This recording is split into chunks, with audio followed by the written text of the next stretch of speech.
Here we stand in front of the building where IIT Kharagpur started functioning in 1951. This building was the main office of the infamous Hijli detention camp in the British era, where our freedom fighters were kept in prisons between 1931 and 1938 and again between 1940 and 1942.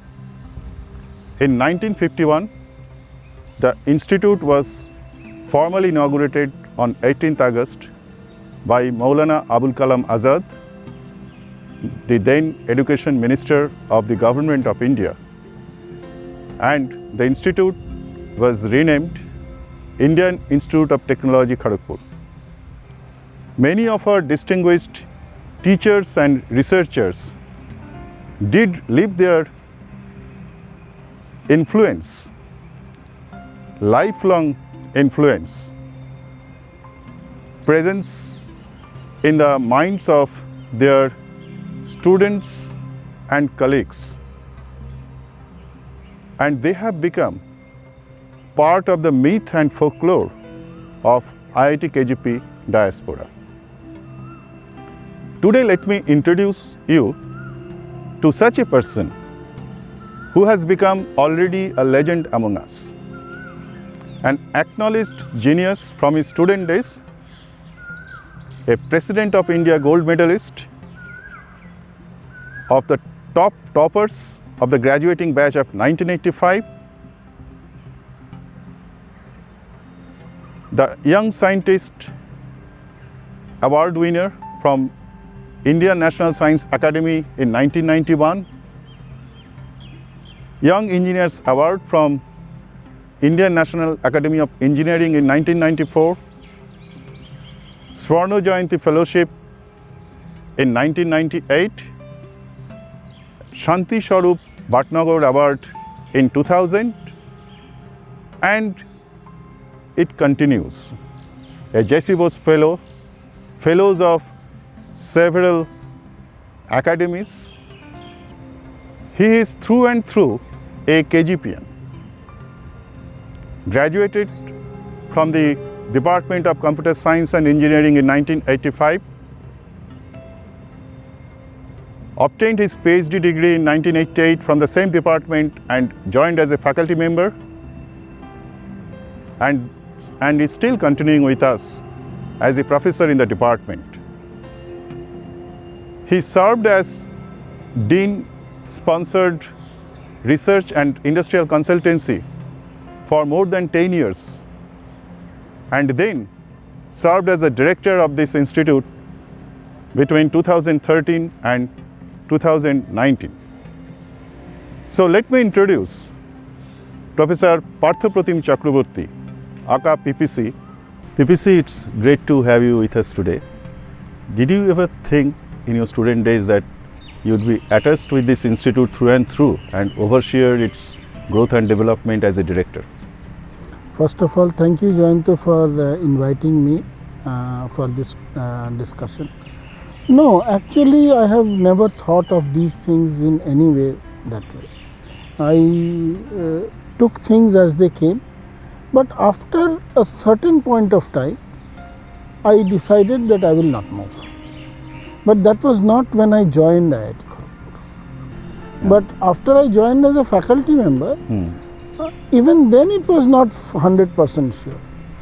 But after about 5 years, I was reasonably convinced that if you want to do something which is reasonable, then probably spending your lifetime in that same place is worth it.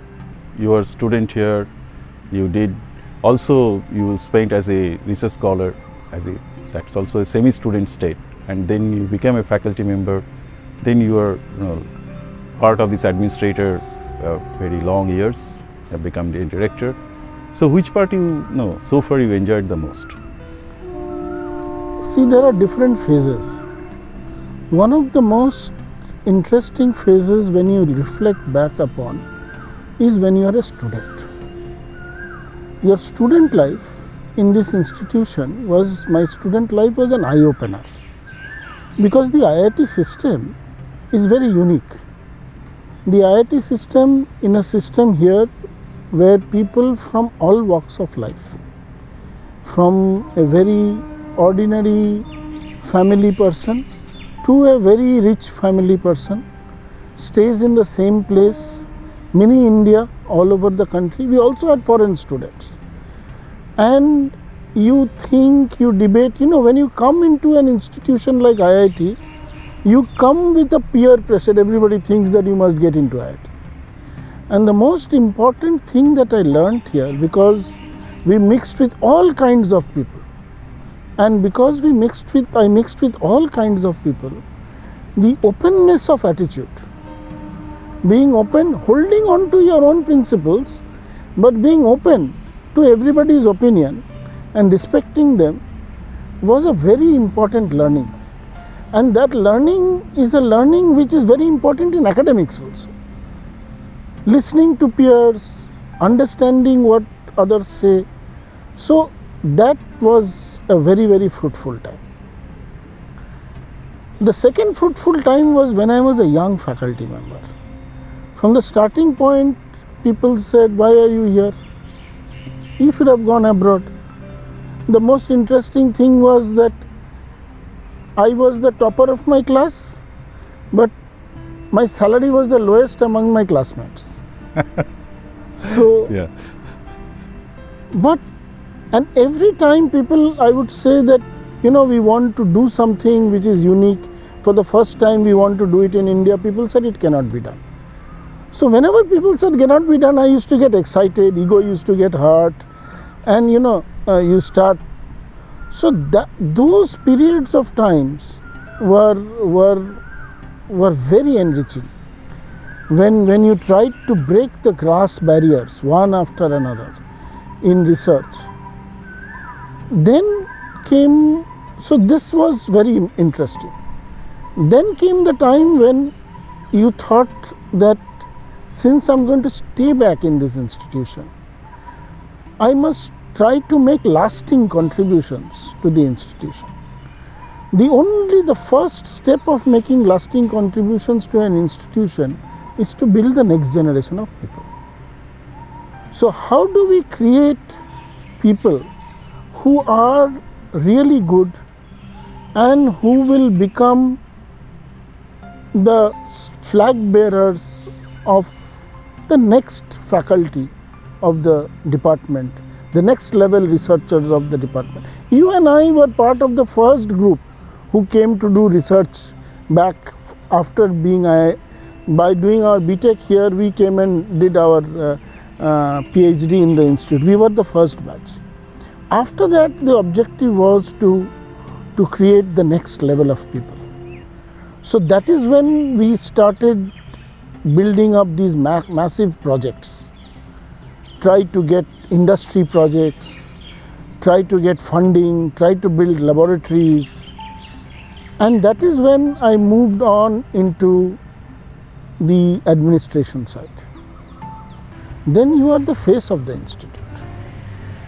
And in order to be the face of the institute, you have to see what an institute like this represents, what it needs to do. And the opportunity came that the whole institute team could now make contributions to the nation. So these were all the 4 phases. So each of these phases has been very enriching. But if I think what has been my most formative phase is my BTech PhD phase. That has been that which made me what I am. Actually, there it comes to that question, because the administration, and you know that usually in the academic world, administration is not considered to be some kind of target for a researcher or academicians when you try to make your name in the world of science and technology. And of course, you are an excellent researcher and did such a pioneering work and got so much of recognition. And then in a very early young age you joined as an administrator. I mean, that's relatively very young. So, yes. I mean, just hardly maybe 40 years or maybe so. So, do you have any kind of I should say hesitation or anything, or later on, just if you look at back at that, you could have done something more, towards the research in computer science. Do you think has it come into your mind, or do you think in that way? Sometimes in the Dean's Rick office, when you are at 9 o'clock, your students are waiting outside, and that problem which was bugging you, you are not able to give time to think about that problem, and you are too tired. Then these thoughts come. That why am I doing all these things? So I always tried to convince myself. And this came also when the director appointment came. So I always remember my BTech PhD days. Therefore, whatever I am because of this institute. And therefore, the debt that I have to this institute is like Matri Rin. When Bombay IIT was vacant, they asked me, I did not apply. Before, when Kanpur, Delhi IIT was also there, their institutes asked me, I did not apply. When I applied this time, then the government said that we will send you to IIT Kanpur. So I said I will not accept. So they asked me, why will you not accept? I said no, I have applied for Kharagpur only. So they said, if we don't give you Kharagpur, I said that is fine, that is not a problem. So they asked me why. So I said, sir, as I was dean, many times I will feel that why am I doing all this? Because there will be students' problem, mess problem, food problem, worker problem. These are not academics. The only reason I will do that is because it is my alma mater. And I am not a professional administrator to do it in other institutes. That is why even now with so many offers I have not gone anywhere.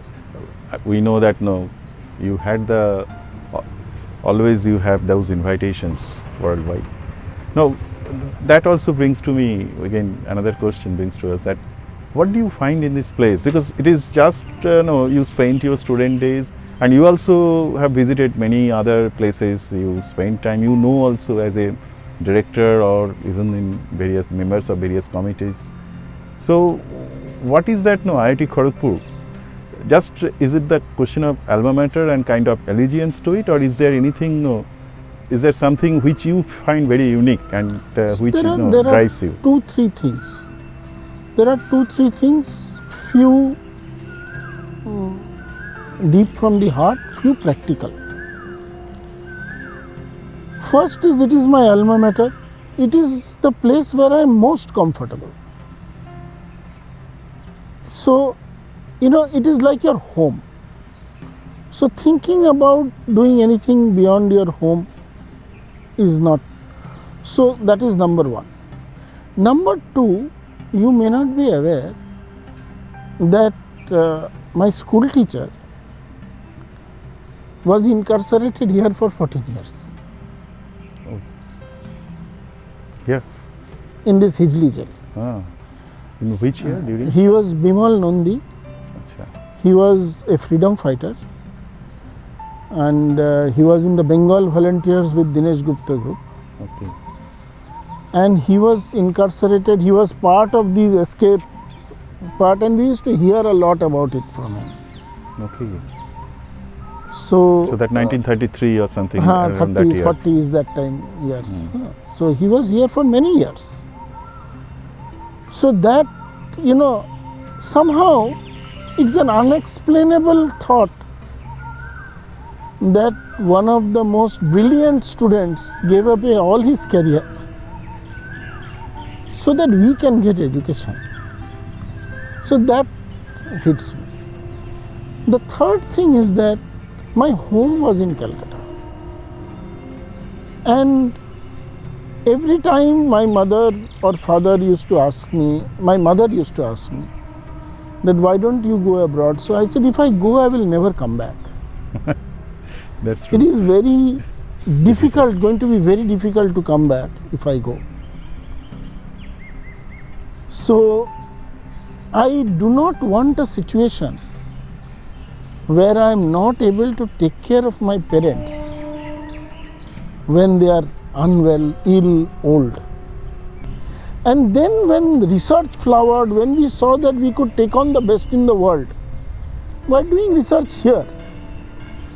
Then everything went in place. So coming to that question of your contributions to research, I know personally that you did very pioneering work in the search, heuristic search techniques, particularly in the constraint, resource constraint scenario. And maybe it has become more relevant in today's context. So can you just briefly explain or briefly just narrate in the common man's language what was that? So it is very interesting. I started working in artificial intelligence. Artificial intelligence is different from writing programs and algorithms. Writing programs and algorithms is you are given a problem, you write a specific problem for a algorithm or a method, and the computer solves it. In artificial intelligence, it is all about automated problem solving.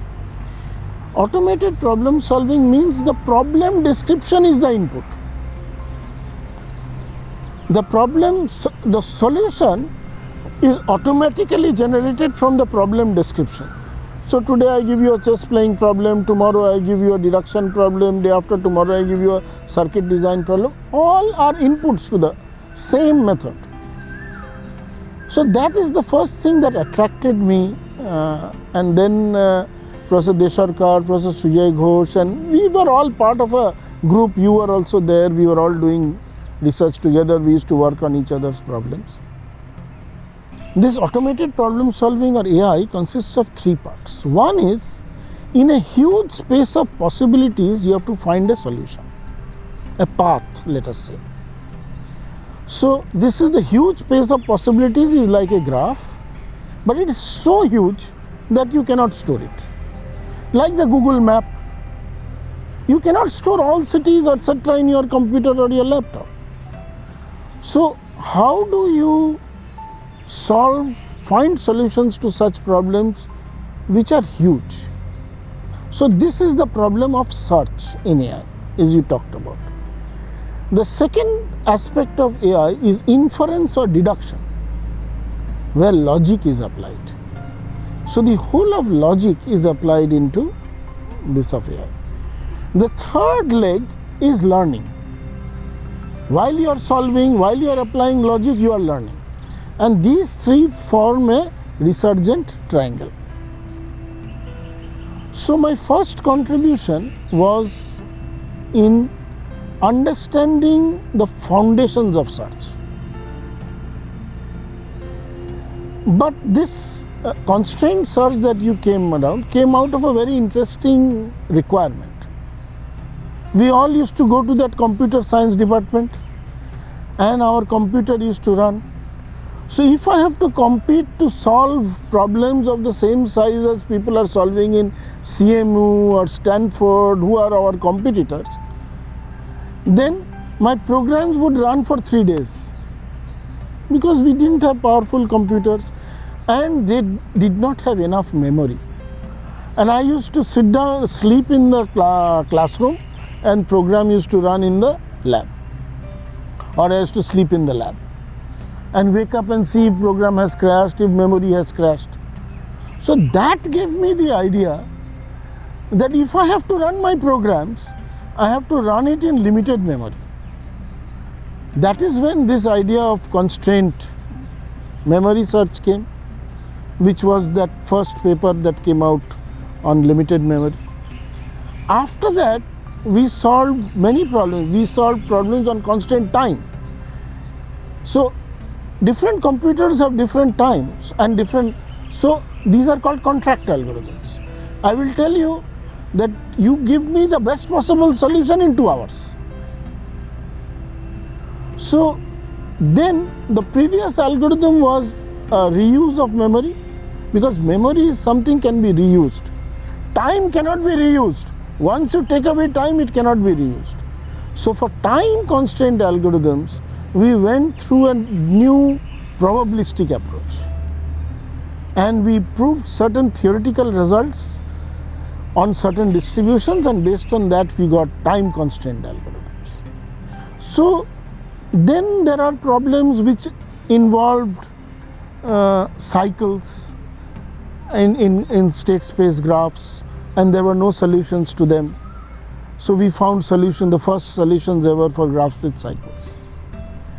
Then we moved over to logic, which is the logical part of it, where we said that now people, normally you have prologue, all that was there.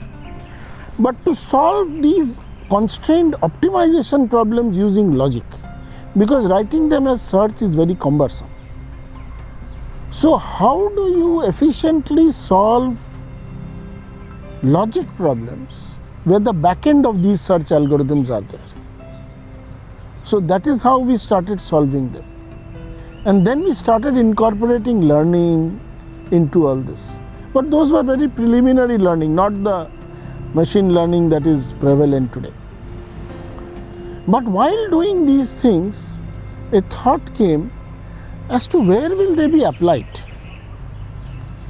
So the first area we thought was rich enough for them to be applied is in circuit design or VLSI design. So we started using both search and logic to solve very complex circuit design problems. So our algorithms became so good that the best company, Synopsys, so they were incorporated in the tools of the best companies of the world at that time. So we moved on to solving what is a very interesting problem of what is called intent verification. What is intent verification? Normally when you design a circuit or when you write a program, you have a logic in your mind, and then you write the program, and then you start debugging it. The question is that how do you first express what you wanted to do in designing the circuit? So you write the problem description in logic and you write the behavior in a program, and you start checking whether this happens. So this is one area which was important, and we started defining new logics for solving these problems well. So now the question comes that I have only a logical description. How do I know it is consistent? How do I know it is complete? How do I know it is correct? So these were the problems we started working with industry, and these were real life AI problems that we started solving. So we developed this new idea of what is called design intent verification. So how do you express the intent in your mind in logic, and then how do tools tell you whether it is consistent, whether it is, and we were so happy that our first Intel sent us, after we did the first project with Intel, it was the first Intel's open grant. In which year it is? This is 1995-96. It was Intel's open grant. They gave us an open grant, do whatever you want. And then with the Israeli team and the US team and the Indian team, after about a year, 2 years, we got an email saying this is the first time in the history of Intel that an open grant research has got into an Intel product within 1.5 years. That's a great achievement. After that, for 10 years, without asking anything, they funded us. During those times, with Professor Sujay Ghosh's student V.V. Vinod, we started work on neural networks. And that was those early times when we had those kids from Rumelhart and Hinton. We were used to interact with Hinton and Rumelhart. Rumelhart unfortunately passed away very soon. And we used to use their accelerator kits.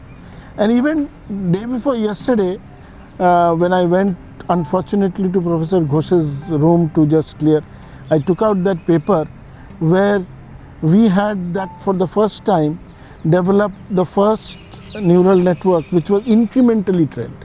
Nowadays this has become a very hot topic, incrementally trained. And since we did not have so much compute power, we were not able to proceed like everybody else in the neural network domain. Now with the breakthroughs in machine learning and neural machine processing, we have come back to solve those same problems with search. And some of our original works, just a few days ago my student was saying, "Sir, आपने तो ये कर दिया था."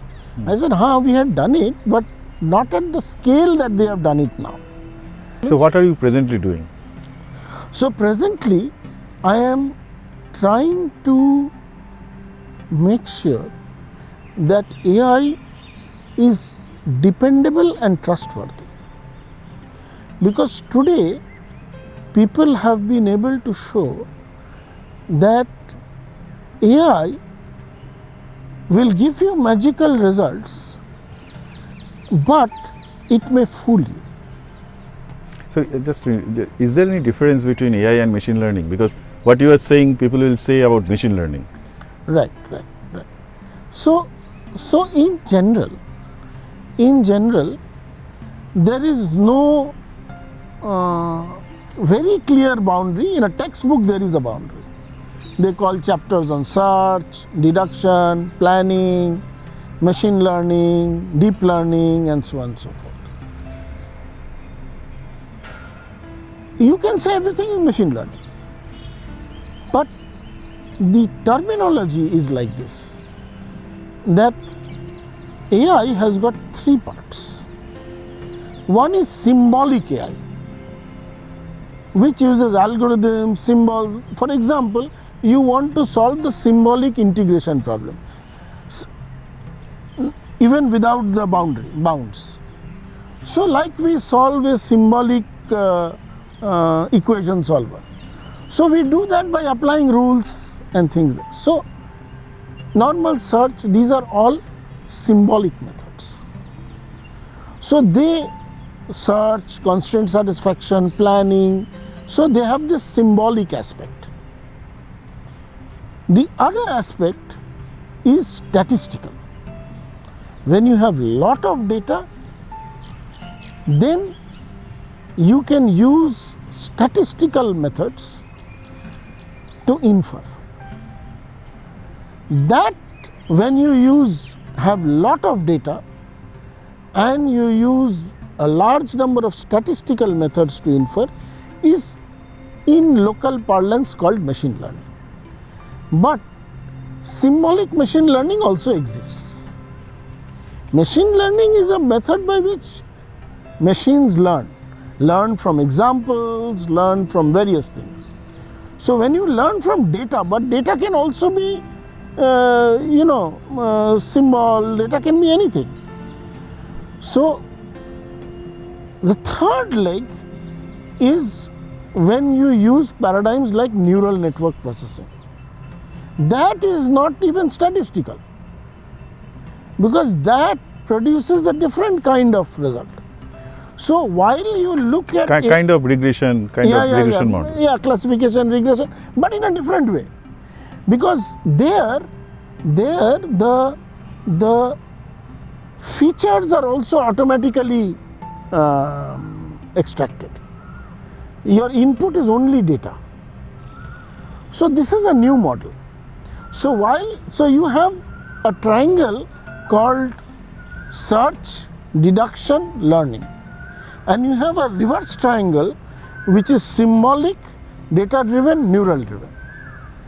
Now this is the David's triangle of AI. Nice picture. David's triangle of AI. Right. Is it a term David you star. can't? No, I'm just telling you. invented. This is like the star of David of AI. Correct. Normally people think of data-driven methods as machine learning, neural-driven methods as deep learning, and symbolic methods as classical AI. But No, there is a story that you took a decision to join IIT Kharagpur PhD on certain circumstances. Like you thought about some problem, some solution, and then because you joined industry in between. yes. No. That is there are two stories. One is I joined industry for 3 months, CMC Limited.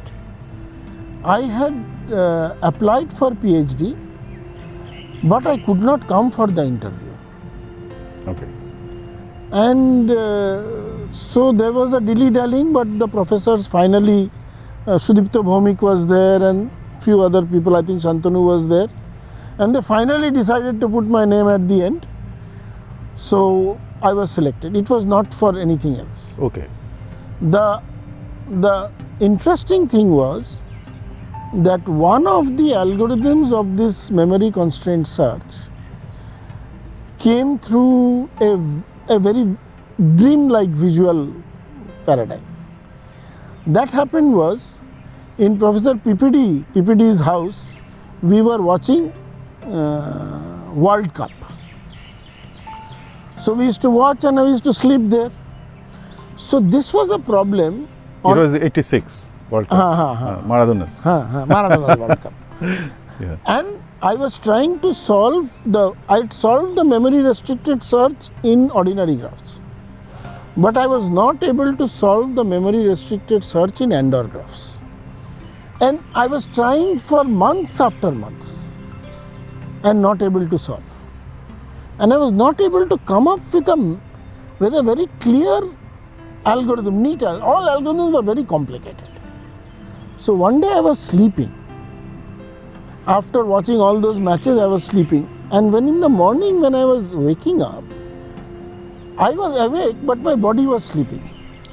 Okay. And I was dreaming how that algorithm will work. So in the graph, exactly how the algorithm will work, I saw 5 steps. And nobody will believe, but I saw those 5 steps. And when I woke up, I knew how the algorithm will work. And in that paper, I have drawn only those diagrams. So you can say that the World Cup has given you those ideas? I don't know. So the football has a relationship with the AI? No, I came to another conclusion. I came to the conclusion that ideas have their own entity. Solutions are personalities of their own. It is only when the solution enters your head, you say that you have made the solution. But solutions exist. And like we exist, solutions are also personalities. That is how I have tried to rationalize. But if it doesn't exist, then no, there is a... I have not thought beyond all those philosophies. But this was a very unique thing. Right. Like say P and NP problem. So we do not know whether the solution exists or not. So I have there have been times, to tell you the truth, that I often for about a week, every night I try to sleep thinking about the P into NP problem, hoping that I will get a dream. After this experience, very great. But nothing happened. Are you still trying? But tell me about your school, school education, school life. So I lived in a place called Kumardhubi, which is in currently Jharkhand in Bihar, in the Bengal-Bihar border near Maithon Dam. And I studied first in Maithon for 1 or 2 years, and then in Asansol, St. Patrick's Asansol. That is where this teacher was also my Bangla teacher. So I studied up to class 10 there, and 11, 12 I studied in St. Xavier's, Calcutta. When I was in St. Xavier's in class 11, then some people said, "Oh, we are not going to come for the next 2-3 days to class." I said, "Why?" He said, "We have to study for IIT JEE." So I asked them, "What is IIT?" So first learning. First learning, what is IIT? हम तो गाँव का, I came from गाँव. So then they told me, I will tell you, let's come back. And then Jyotirmoy Dha and all were there. So they said, don't worry, we'll come back, we'll tell you, and you won't lose anything because this year it is the last 5-year batch. Next year it will be 4-year batch. So you will be on the same level as those. So I didn't understand 5-year, 4-year, etc., etc. After that they came and told me. So after that I came to know that there is something called IIT. So then you targeted it, or it came also just eventually you just sit for the examinations? So very simple. Then Jyotirmoy came back and I said that so he had a rank of some 700 or something that time. I said, "You won't go?" He said, no, with 700 I am not going. I must get within 100, only then I will join IIT. I said, I didn't know. So I said that what to do. So SIT-Chat, all these guys, all of them were there. So the SIT-Chat joined? SIT-Chat joined. But Jyotirmoy didn't join. So incidentally, SIT-Chat is your classmate? Yes. So we have two PGMs in the same year from St. Xavier's. From St. Xavier's. We were both classmates in the same class. Okay. What was your rank? 133. Jyotirmoy 57, so he decided to join. Another batchmate, Shauripriyo, 107. So we decided to join. So how did you choose IIT Kharagpur? Because it was always a so that is another interesting story. So I came home. In my home, except for my mama who was an engineer and my maternal grandfather who is an engineer, in my parents' side no engineer, chartered accountants and teachers. So my brother went out to ask what is the situation. Younger or senior, your brother? Senior. My cousin brother, he is a chartered accountant. Okay. My father is a chartered accountant. So he came back and said, everybody is saying electronics, with your rank you should get electronics. So then Jyotirmoy, Shauripriyo and myself, we met. We said that first decision is that we are going to fill up the form identically. Whatever we do, whatever we all fill up, we will fill up identically. Jyotirmoy's father was a professor of radio physics in Calcutta University. Professor Anadinath Da. So we came by that Steel Express or Steel Express, no, morning train, or Ispat Express, one of them, the morning train. Steel Express. We came and Professor Da convinced us that electronics, and we will give Kharagpur electronics first choice. So we were here. When we were sitting here, then Professor Da's all senior, junior, Professor N.B. Chakrabarti, he came and said, electronics, everybody gives electronics. Then Professor Rakesh Ganguly came to Professor Anadinath Da and said that, Anadida, I am a professor of electronics, but I am telling you, tell these people to fill up computer science. So he said, why? So he convinced him. So then Professor Rakesh Ganguly and Professor N.B. Chakrabarti said, why are you taking computer science? He was very angry. But he said, so we filled up identical form. And that is how I got into computer science. Okay. This is good. And now about your family now. So, 1991 I got married, and 1994 my daughter Riya was born, and my parents are no more. Her father is no more, but her mother is there. And my daughter, Bernally, my wife, she is of bio background. So she does lot of this bio work, lot of social work and things like that. So we decided that only one of us will work for earning money. The other person will do whatever they want. Whether they want to work, whether they don't want to work is all right.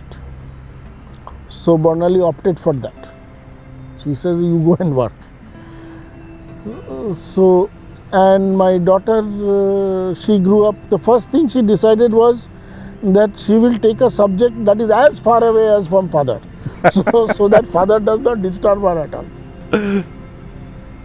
So she is now doing her PhD in Columbia University in social anthropology.